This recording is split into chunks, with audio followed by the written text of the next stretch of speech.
चल रही है उसमें मुझे मौका दिया है। जनाब स्पीकर, इस वक्त मुल्क में जो बेयकीनी है, जो एक हैजान की कैफियत है, ये किसी हादसे की पैदावार नहीं है बल्कि एक प्लान्ड तरीके से इस हैजान को पैदा किया गया है और इस हैजान को अपने ख़ास मकसद के लिए इस्तेमाल करना, ये हमारे मुखालिफिन का, ये कुछ लोगों का वतीरा बना है।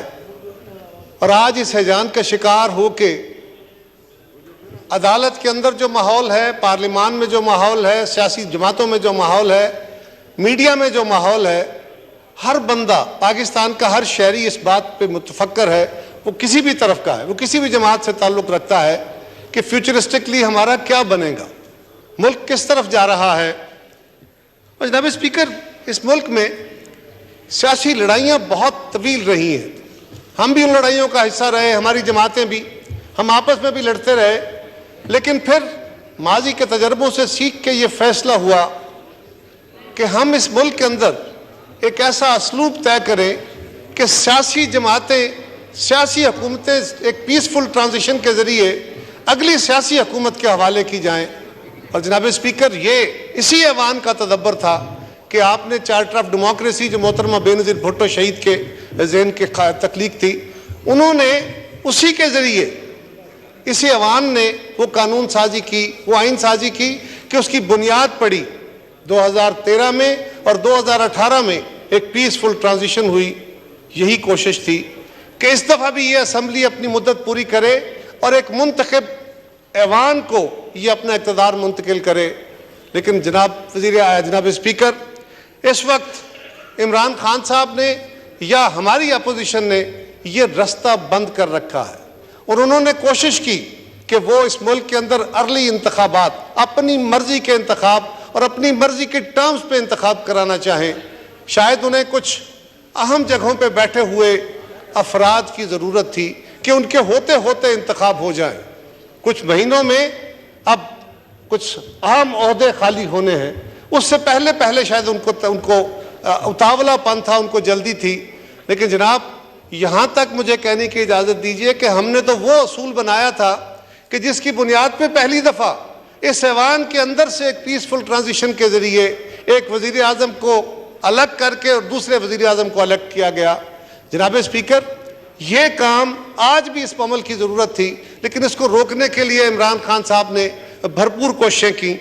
और आज इसी लड़ाई के अंदर जनाब वाला अदालती बहस शुरू हुई, लड़ाई शुरू हुई। उस लड़ाई के अंदर रोज़ नए सवाल उठते हैं।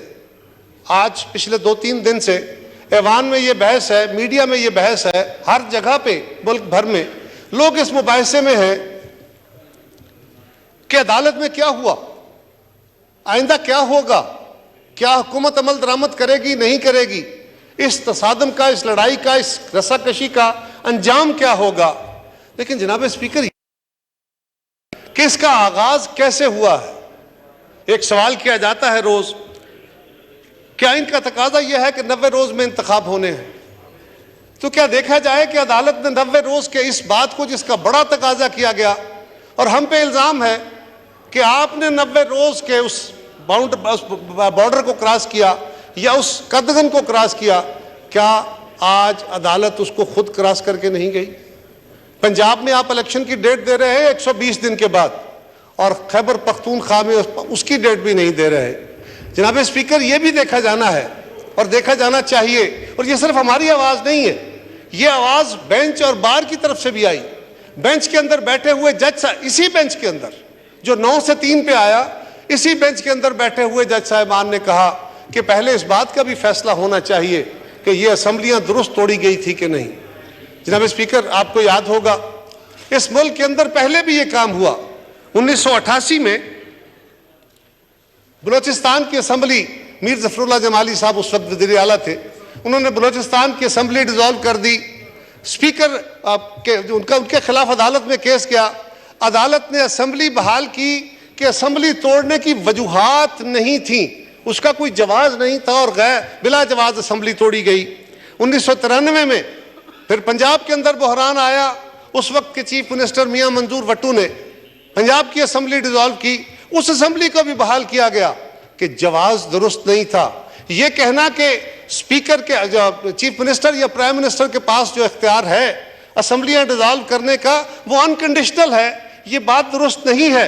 और इसी तरह 1993 में जनाब स्पीकर केपी असेंबली, उस वक्त की सरहद असेंबली होती थी, उस असेंबली को गुलाम इसहाक खान दी देन प्रेसिडेंट ने गवर्नर से वो असेंबली डिसॉल्व कराई, तो वहां की हाई कोर्ट ने उस असेंबली को बहाल किया कि लड़ाई तो मरकज में है और आपने सूबाई असेंबली किस बुनियाद पर तोड़ दी है।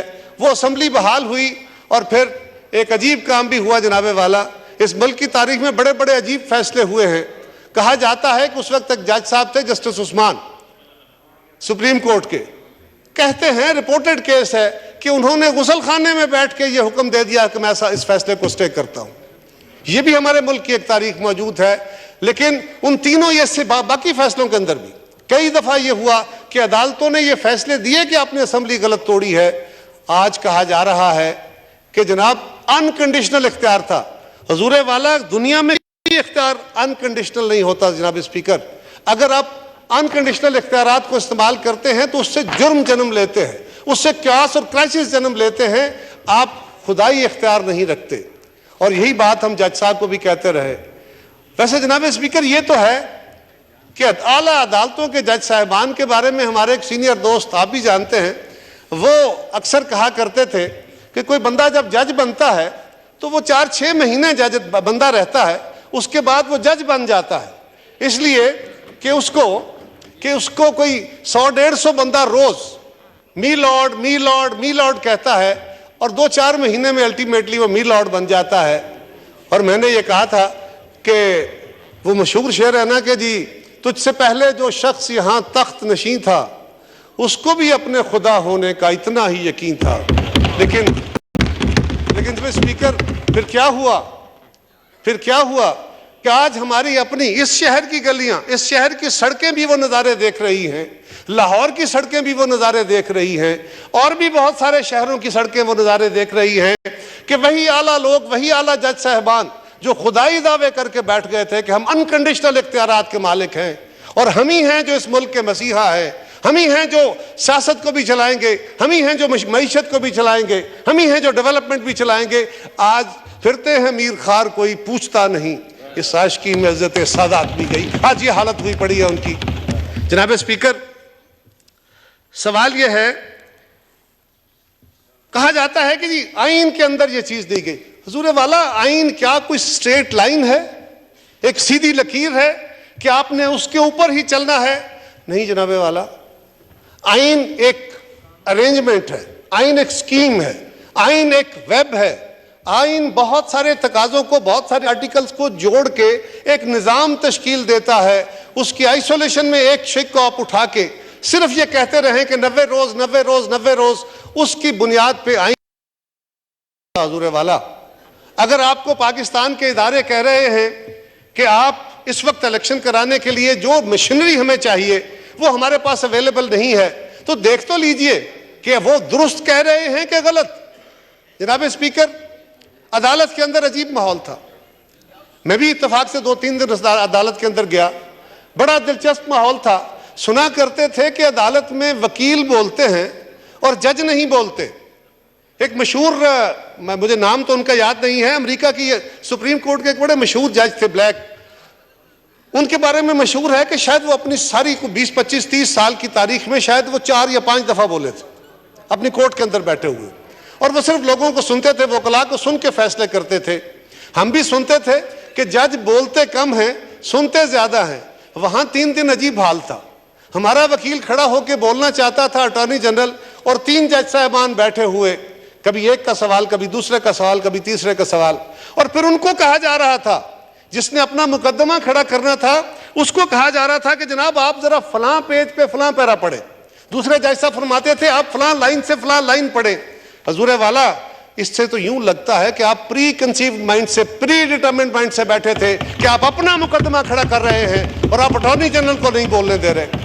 और फिर यह कहा गया, अटॉर्नी जनरल ने कहा कि जनाब एक सवाल खड़ा हो गया है आपकी अदालत के ऊपर कि ये जो फैसला है ये 4-3 का हुआ था या 2-3 से ये फैसला आपका करार पाया था। इस फैसले को पहले तय कर लें। कहा गया इसको बाद में देखते हैं, और बाद में क्या देखना था, यानी उससे पहले आपने पूरा मुकदमा चलवा लिया, आपने मुकदमे का फैसला डिटरमिन कर लिया, और उसके बाद अपनी जजमेंट में बगैर उस पर डिबेट कराए आप कह रहे हैं कि हम 4-3 के फैसले को नहीं बल्कि 2-3 के फैसले को मानते हैं। आप अकलियत के फैसले को अक्सरियत में मुसल्लत करना चाह रहे हैं। ये कौन सा इंसाफ और कौन सी अदालत है? हमें आप किस असूल की बात कर रहे हैं जिसने आप जनाब स्पीकर, जिसने इस ऐवान को असूलों और कानून पर चलने के दर्स देने हैं, पहले उसको अपने आप को भी देखना होगा कि क्या वो खुद अपने असूलों पर चल रहा है। जनाब स्पीकर, हम जब यहां आते हैं तो हम मुख्तलिफ बैकग्राउंड से, मुख्तलिफ नजरियात की हामिल जमातें होती हैं, कुछ के नेशनल एजेंडाज होते हैं, कुछ के इलाकाई इशूज के ऊपर जमातें तश्कील पाती हैं, अपने अपने मंशूर होते हैं। हमारी डिवीजन तो जेन्युइन है, और ये इस लाइन से उस तरफ और इस तरफ ये वाज़ेह लाइनें हैं, ये इस ऐवान का तकद्दस और हुस्न है। जनाब स्पीकर, हम भी अक्सरियत की बुनियाद पर फैसले करते हैं। मुझे ये सवाल तो करना है ना कि जनाब आपको क्या हुआ? आपके यहां तो ऐसा नहीं है, अदालत के अंदर तो ऐसा नहीं है। वहां तो जज 2 बैठे या 10 बैठे या 17 बैठे, सबके सब जजेस ने एक कानून के तहत फैसला करना है। और आपने आज हमें यह कहा कि जनाब हम मुतालबे कर रहे थे आपसे कि हम जब सियासी जमातें हैं, आप एक जमात का मुकदमा सुन रहे हैं, हम सियासी जमातें हैं, हम भी इसके फ्रीक हैं, हम भी स्टेक होल्डर हैं। आप इलेक्शन कमीशन को तो बुला रहे हैं, आप सेक्रेटरी खजाना को तो बुला रहे हैं, आप सेक्रेटरी दिफा को तो बुला रहे हैं, और आप असद उमर साहब को सफाशी और फरमाइशी तौर पे बुला रहे हैं कि वो अदालत के अंदर आके गलत फिगर दे। मैं यहां इस ऐवान पे खड़ा होकर इस फ्लोर पे मैं जिम्मेदारी से कह रहा हूं कि गलत फिगर दे के उसने अदालत को रिसीव किया, और उसकी बड़ी तारीफें हुई। हमारे वकला 6 दिन रोज जाके चीखते। पहले दिन से उन्होंने कहा जनाब हमें सुने, हम स्टेक होल्डर हैं। कहा गया अच्छा आप बैठिए, आपको बाद में सुनेंगे। 6ठे दिन कहा गया कि आपने तो ऐलान कर रखा था कि आप बायकाट करेंगे। जनाब स्पीकर, मुझे सवाल नहीं करना कि हम क्या करने गए थे। पीपल्स पार्टी के सीनियर वकील, मुस्लिम लीग के सीनियर वकील, JUI के सीनियर वकील 6 दिन वहां बैठे रहे, और 6ठे दिन जब आपने फैसला सुनाया, आपने उनको कहा मैं आपको नहीं सुनूंगा।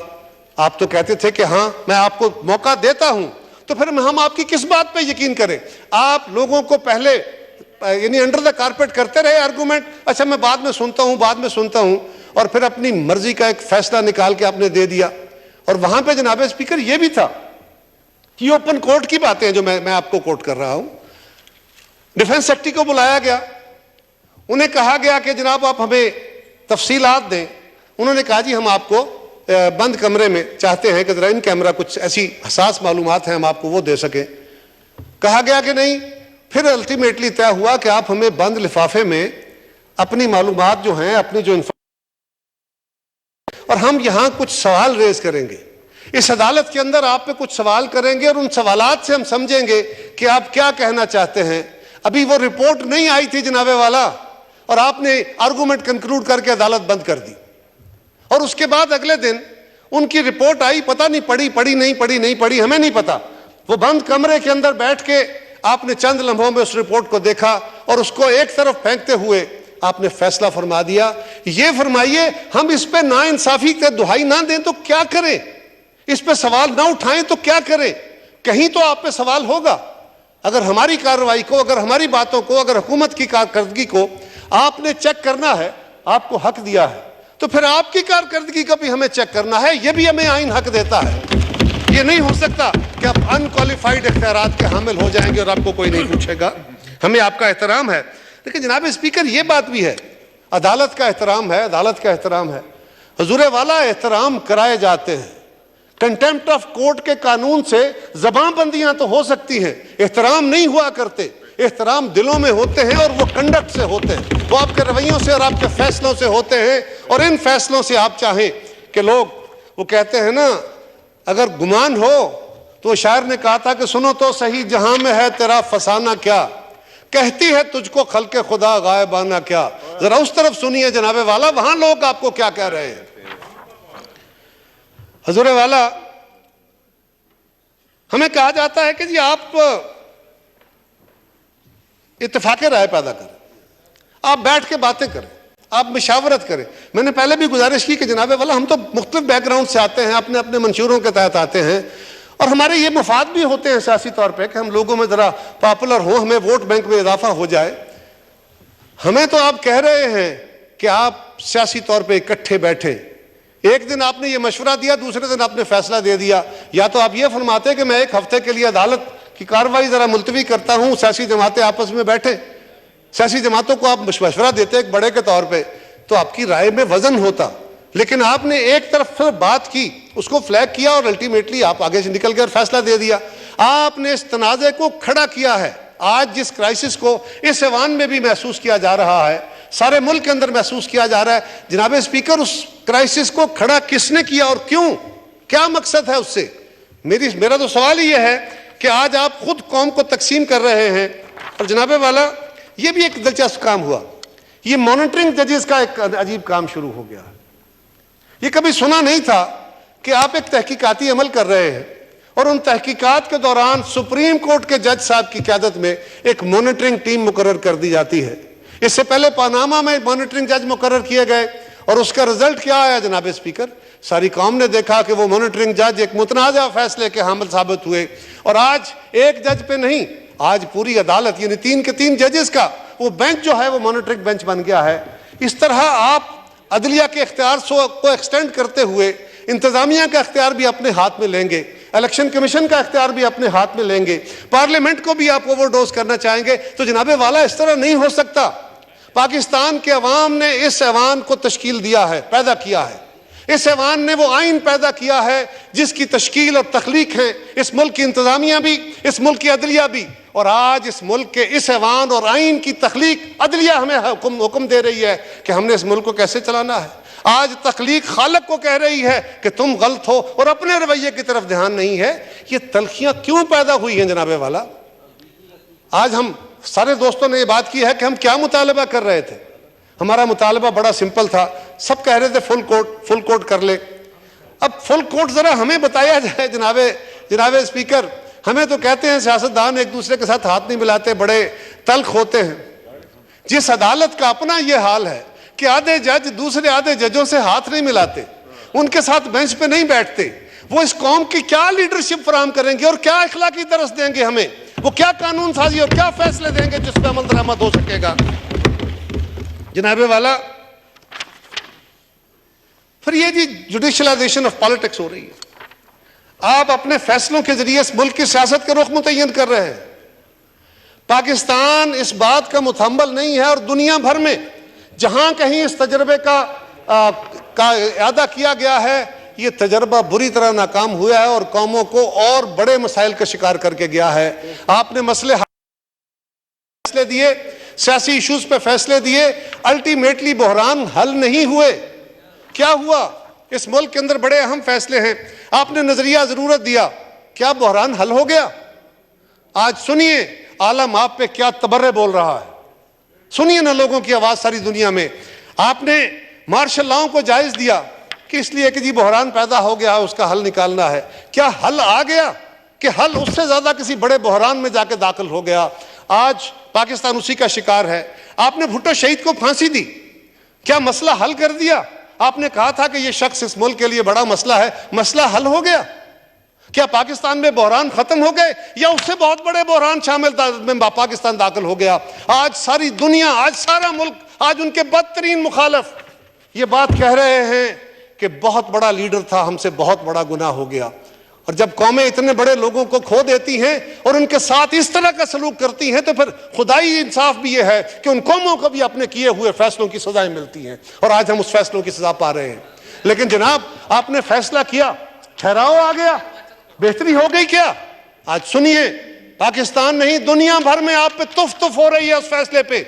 हम नहीं कह रहे, ये अलग बात, हमारे दोस्तों ने भी कहा कि हम तो सिर्फ हिस्ट्री स्टेट करने के लिए आपके पास गए, आप हमारा वो मुकदमा भी सुनने को तैयार नहीं है।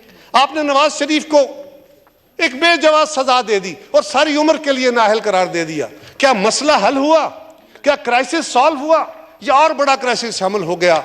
आप जैली तरीके से हुकूमतें बनाएंगे, आप हुकूमतों को चलने नहीं देंगे। हमारी हुकूमत के अंदर यूसुफ रजा गिलानी साहब को आपने डिसमिस कर दी उनकी हुकूमत, डिस्क्वालीफाई कर दिया।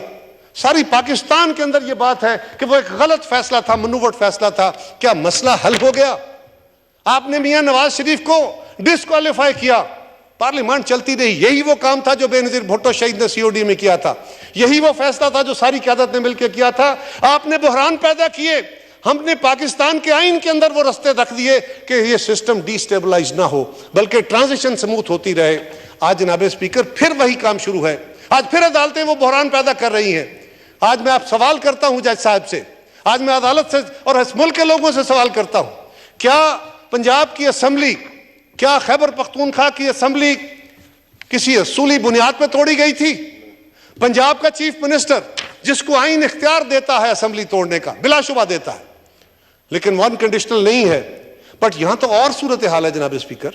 यहां तो यह है कि वो बंदा चौधरी परवेज इलाही साहब जो चीफ मिनिस्टर था, वो असेंबली तोड़ने से पहले भी ऑन रिकॉर्ड है, वो कहता था कि ये गलत फैसला करा रहे हो, बिल्कुल ना तोड़वाओ, नुकसान होगा। और जब असेंबली टूट गई तो बहुत कुछ कहा, राजा साहब ने भी आज उसका जिक्र किया, और भी बहुत सारे अल्फाज कहे। उन्होंने कहा ये असेंबली तोड़ के अब भुगते, मैं नहीं तोड़ना चाहता था। जनाब स्पीकर, ये कहां लिखा है? अगर आइन पे अमल करना है जज साहबान, अगर सिर्फ सीधी लाइन पे चल के बातें करनी है, तो फिर आइन में लिखा है कि वजीर आला अपने आजादाना दिमाग से फैसला करेगा, वो किसी के कहने पे जबर के तहत असेंबलियां नहीं तोड़ेगा। अगर जबर के तहत गलत तरीके से असेंबलियां तोड़ेगा तो उसके खिलाफ फैसले मौजूद इन्हीं अदालतों के। लेकिन क्या करें जनाब, वाहे शोमी किस्मत, हमें हो क्या गया? इसलिए कि यहां फैसले भी मर्जी के आते हैं, आइन एक है। वैसे मेरी आपसे गुजारिश है जनाब, आपका इदारा ये पार्लियामान, ये आइन बनाने वाला भी है, आप आइन की किताबें भी छपवाते हैं और मुसद्दका किताबें होती हैं। मेरा ख्याल है, मेरी तजवीज़ है कि आप पाकिस्तान के मुख्तलिफ इदारों में और ख़ास तौर पे हमसाये में उन कापियों को भी भेज दें। मुझे तो लगता है कि डोगर सन्स की जो गेस्ट पेपर्स वाली किताबें हैं, वहां से आइन पढ़ा जा रहा है। हजूर वाला उस आइन में वाज़े तौर पे दर्ज है कि इंडिपेंडेंटली वो अपना माइंड इस्तेमाल करेगा। आज अगर उस फैसले को आप नहीं मानते, हम क्या करें? जनाब स्पीकर, इस वक्त इस असेंबली के सामने और खास तौर पे हुकूमत के सामने कितने फैसले हैं। एक फैसला जनाब चीफ जस्टिस साहब के 3 रुकनी बेंच का है, एक फैसला काजी फाइज ईसा साहब के 3 रुकनी बेंच का है, एक फैसला 5 रुकनी बेंच का है, एक फैसला उन 2 जज साहिबान के एडिशन के बाद 7 रुकनी बेंच का है, और एक फैसला 6 रुकनी बेंच का है। जनाब स्पीकर, ये कौन, क्या हम गलत मुतालबे कर रहे हैं? अगर हम ये कह रहे हैं कि हजूर वाला, जब काजी फाइज ईसा साहब ने फैसला कर दिया था कि आप इस केस की प्रोसीडिंग रोक दें, आपको ये इख्तियार नहीं है, जब असेंबली कानून बना रही है, एक जुडिशियल ऑर्डर आ गया था, आपने एक सर्कुलर के जरिए उस ऑर्डर को खत्म किया और फिर कहा कि अब उसकी वजूद खत्म हो गया, आगे चले केस। वकला ने अदालत में कहा कि हजूर वाला, काजी साहब के केस के फैसले के बाद उस फैसले को देखें, इसका पहले फैसला करें। कहा नहीं, वो खत्म हो गया, आप आगे चले। अच्छा जी, आगे चल पड़ते हैं। आगे चल के आपने क्या किया? हमारा तो सवाल यह है कि उसके बाद आपने अपने फैसले के अंदर उसका जिक्र फरमाया, उसको सेटिसाइड किया। उसको क्यों जिक्र किया? अगर वो फैसला नॉन इशू था तो उसको डिबेट क्यों किया? अपने फैसले में मेंशन क्यों किया? और फिर वो फैसला देने के बाद अचानक 5 मिनट के लिए एक फरमाइशी अदालत बैठती है, 6 रुकनी बेंच बैठता है, और वो 6 रुकनी बेंच उस 3 रुकनी बेंच के फैसले को सेट असाइड कर देता है। हजूर वाला, या आपका फैसला गलत है, या आपका सर्कुलर दुरुस्त था, या 6 रुकनी बेंच का फैसला। और अगर 6 रुकनी बेंच का जुडिशियल ऑर्डर दुरुस्त है, तो फिर आप 3 रुकनी बेंच में जो फैसला करके उठे हैं, वो 3 रुकनी बेंच अनकॉन्स्टिट्यूशनल था, इल्लीगल था, वो काजी फाइज ईसा की जजमेंट के तहत इल्लीगल था। अब हम क्या करें? हम 3 रुकनी बेंच का फैसला माने आपके का, हम काजी फाइज ईसा का फैसला माने, हम 5 रुकनी बेंच का फैसला माने, या 7 रुकनी बेंच का फैसला माने, या 6 रुकनी बेंच का फैसला माने? ये तमाशा हमने लगाया है। आज इसीलिए अदालत, पार्लियामान, आज इसीलिए सियासी जमातें ये कह रही हैं हम आपकी तौहीन नहीं करना चाहते। इसीलिए हम कह रहे थे और आज भी कह रहे हैं कि इसका हल यही है। आप हमें मशवरे देते हैं कि आओ बैठ के बातें करें, सियासत में रास्ते निकालें। बिलाशुबा डेमोक्रेसी डायलॉग से चलती है। इमरान खान के 5 साल, उससे पहले भी, लेकिन 5 साल के इमरान खान के कंडक्ट से, जब वो हुकूमत में थे तब भी हमने उन्हें कहा कि इकट्ठे मिलकर चलते हैं, केसेस हम भुगत लेंगे। हमें गालियां दी। हमने तो कहा था चार्टर ऑफ इकोनॉमी करो, हमने तो कहा था, किसी ऐवान में खड़े होकर मेरे चेयरमैन ने कहा था कि इमरान खान कदम बढ़ाओ, हम तुम्हारे साथ हैं। इसी ऐवान में खड़े होकर आसिफ जरदारी साहब ने कहा था कि इमरान खान हम तुम्हारे साथ चलने को तैयार हैं, इस मुल्क के चैलेंजेस बहुत बड़े हैं। जनाब स्पीकर, क्या हमारी ये वाइंड अप कर दीजिए। मैं बस इसको खत्म करता हूं जी, ये दिल के फफोले हैं, जितने चलते जाएं खत्म नहीं होते। लेकिन जनाब स्पीकर, गुजारिश ये है कि हमें राय दीजिए। और आज मुझे अपने दोस्तों से एक दो तीन शेर सुनाने हैं, लेकिन उससे पहले एक छोटा सा गिला अपने मुस्लिम लीग वाले साथियों से कर रहा है, और यही वे फॉरवर्ड भी है जनाबे वाला। COD पे अमल हो रहा था राजा साहब, आप उसके, जनाब स्पीकर आप भी, नवीद कमर साहब भी तशरीफ फरमा है, आप उस COD के प्रोसेस का हिस्सा थे। उस COD में पाकिस्तान की जुडिशल हिस्ट्री के ऊपर नजर रखते हुए जहां पाकिस्तान के सियासी इश्यूज का और दीगर इश्यूज का हल निकालने की बात की गई थी, उसके रास्ते दिए गए थे, वही मोहतरमा बेनज़ीर भुट्टो शहीद ने मियां नवाज शरीफ से मिलकर, सर छोटी सी बिल्कुल सिर्फ एक मिनट का और आपको तकलीफ दूंगा, तो उन्होंने जो फैसला किया था उसमें उन्होंने कहा था कि जजेस की अपॉइंटमेंट इस ऐवान के अंदर से होनी चाहिए, इस तरीकाकार को बदलना होगा। उस वक्त उन्होंने कहा था कि ये जो क्रिमिनल और सिविल लॉ के प्रैक्टिस करने वाले लोग हैं, ये आईनी अदालतें नहीं चला सकते, इस मुल्क के लिए कॉन्स्टिट्यूशनल कोर्ट बननी चाहिए। आज पाकिस्तान उसी मसले का शिकार है जनाब स्पीकर, और अगर उस मसले का उस वक्त हल कर लिया जाता तो फिर ये मसला ना होता। आज भी मैं आखिर में ये दो शेर हैं जो आपकी नज़र करता हूँ, और अपने दोस्तों से भी गुजारिश करता हूँ कि हमें इस घड़ी में जहाँ हिजान ने हम सबकी होश को अपने काबू में किया हुआ है, एक जकड़बंद लगी हुई है, इससे निकल के हमें सोचना होगा। फिर भी हमें डायलॉग के रास्ते पैदा करने होंगे, और इमरान खान को भी और जनाब जज साहब को भी ये शेर उनकी नजर है जनाबे वाला कि रिश्ता-ए दीवारो दर तेरा भी है मेरा भी है, मत गिरा इस घर को, ये घर तेरा भी है मेरा भी है, और तेरे मेरे दम से कायम हैं यहाँ की रौनकें, तेरे मेरे दम से हैं कायम यहाँ की रौनकें, मेरे भाई ये नगर तेरा भी है मेरा भी है, और क्यों लड़े आपस में हम एक एक संगे मील पर, इसमें नुकसान सफर तेरा भी है मेरा भी है। ये पाकिस्तान का नुकसान होने से बचाइए, और इस मुल्क में बैठ के अदालत भी और हम भी मिलकर कोई फैसले करने के रास्ते निकालें। बहुत शुक्रिया जनाब।